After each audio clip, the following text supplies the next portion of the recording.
Pa! Pa! Ano ba yun, ha? Ingay mo. Galitan ako ni mama at to grades ko. Oh. Patingin nga.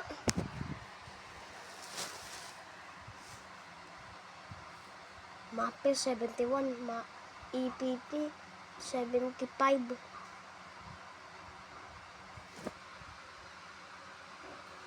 Tapos yung average 79.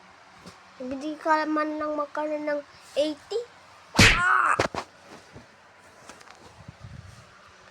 Po, hindi naman. Yung kasalanan kasi ng kaklase ko, pinadaldal nila ako eh. Hindi namin mo pa yung mga kaklase mo. Sila naman may kasalanan nun pa eh. Dapat nga sila pinapagalitan mo ngayon eh. Anak ko ba sila? Ha? Kung papagalitan ko kasi... Ah! Sige na nga.